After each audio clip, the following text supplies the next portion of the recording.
अस्सलाम वालेकुम, मैं हूं अरबाब जहांगीर। आप देख रहे हैं मेरा यूट्यूब चैनल असली खबर विद अरबाब जहांगीर। उम्मीद है तमाम देखने वाले खैरियत से होंगे। पाकिस्तान में सिनेमा की ऑडियंस, मूवीज़ की ऑडियंस बहुत ही अनप्रेडिक्टेबल है और इसकी अभी सबसे बड़ी मिसाल है ईद उल फितर पर रिलीज़ होने वाली फ़िल्म दगाबाज दिल, जिसने बॉक्स ऑफिस पर सबको हैरान कर दिया। ऐसी कलेक्शन हासिल की है, इतना बिज़नेस किया है कि सब के सब हैरान रह गए हैं कि आखिर वजाहत रऊफ़ ने एक कैसी फ़िल्म बनाई है जो कि इतना ज़बरदस्त चल रही है। 5 दिनों में अपने एक्सटेंडेड वीकेंड में इसने कितना बिज़नेस किया है, इस वीडियो में सारी डिटेल्स मैं आपके सामने रखता हूँ।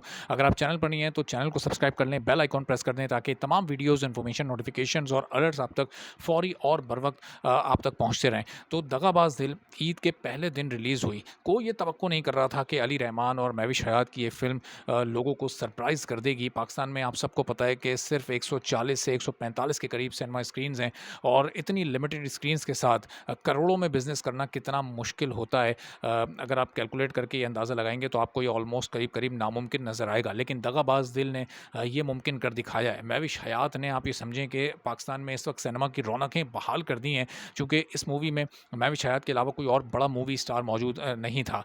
सलीम शेख, बाबर अली, ये माज़ी में पाकिस्तान के मूवी स्टार्स हुआ करते थे, लेकिन अभी इस रीसेंट पास्ट में इनकी कोई स्टार वैल्यू नहीं है। अली रहमान को पाकिस्तानी ड्रामों में बड़ी पज़िराई मिलती है, तारीफ़ उनकी होती है, लोग देखते भी हैं, पसंद भी करते हैं, लेकिन अभी वो कुछ सुपरस्टार या मेगा स्टार नहीं है कि वो उनकी स्टार वैल्यू पर लोग सिनेमा हाउसेज़ में आएँ और टिकट्स खरीद कर मूवी देखें। चूँकि अभी रिसेंटली हमने देखा कि यमुना ज़ैदी की मोस्ट अवेटेड मूवी नायाब, वो भी इतना बिज़नेस नहीं कर पाई जितना बिज़नेस इन 5 दिनों में इस मूवी यानी दगाबाज दिल ने कर लिया है। जबकि वजाहत रऊफ़ की अगर आप माज़ी की फ़िल्में देख लें तो वो भी कोई बहुत बड़ा बिज़नेस नहीं किया करती थीं और कोई कंटेंट भी इतना स्ट्रॉन्ग नहीं होता, कोई टेक्निकल या प्रोडक्शन वैल्यू या क्वालिटी भी कोई बहुत ज़्यादा स्ट्रॉन्ग नहीं होती। तो इसी वजह से इस मूवी से भी कोई ज़्यादा एक्सपेक्टेशन नहीं थी। लेकिन ईद के पहले दिन इसने 1 करोड़ 20 लाख का बिज़नेस सिर्फ पाकिस्तान में करके सबको हैरान किया। लेकिन जो अगले दिन थे वो असल में ये अपने बिज़नेस के पीक पर पहुँची और फिर दूसरे दिन में जो इसने बिज़नेस किया वो था 1 करोड़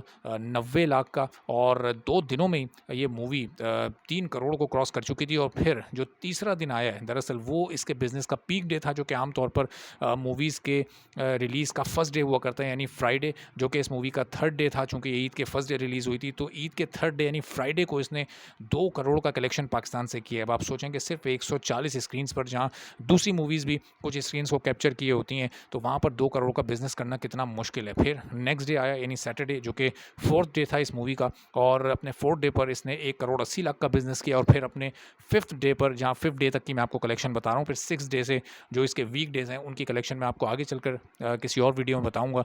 तो जो फिफ्थ डे था इसका, उसमें इसने 1 करोड़ 40 लाख का बिज़नेस किया। यानी ये 5 दिनों में 8 करोड़ 30 लाख इसने पाकिस्तान के सिनेमाज से कमाए, पाकिस्तान की स्क्रीन से कमाए। पाकिस्तान का बिज़नेस है। अगर आप इसके वर्ल्ड वाइड बिज़नेस पर जाएँगे तो ये कुछ 11.5-12 करोड़ तक ये बिज़नेस पहुँच चुका है, जो कि बहुत ज़्यादा इस मूवी की हाइप नहीं थी। लेकिन जब इसका ट्रेलर आया तो ट्रेलर बड़ा एंटरटेनिंग था, लोगों को कहानी पसंद आई, एंटरटेनिंग स्टोरी थी, फास्ट पेस स्टोरी है। मूवी मैंने देखी नहीं है, लेकिन जो ट्रेलर देखा है अभी तक वो उससे, क्योंकि मूवी इसलिए नहीं देखी चूँकि कोई ख़ास एक्सपेक्टेशन नहीं थी इससे, तो इसलिए देखी नहीं थी। लेकिन अब चूँकि इतना बिज़नेस कर चुकी है तो ज़रूर देखनी पड़ेगी। The legend of Maula Jatt के बाद पिछले 1.5 साल में एक बड़ा गैप आ गया था मूवीज़ का। इस दौरान तेरी मेरी कहानियाँ में वहाज अली का डेब्यू हुआ, लेकिन बॉक्स ऑफिस पर मूवी कोई बहुत बड़ा धमाका नहीं कर सकी। जो एक्सपेक्टेशंस थी वो पूरी नहीं हुई। एक आप ये कह लें कि एवरेज या एवरेज से थोड़ी बेहतर मूवी आप उसको कह सकते हैं कलेक्शन के एतबार से। फिर यमुना ज़ैदी की नायाब आई, उससे भी बड़ी उम्मीदें थीं, लेकिन अनफॉर्चुनेटली वो भी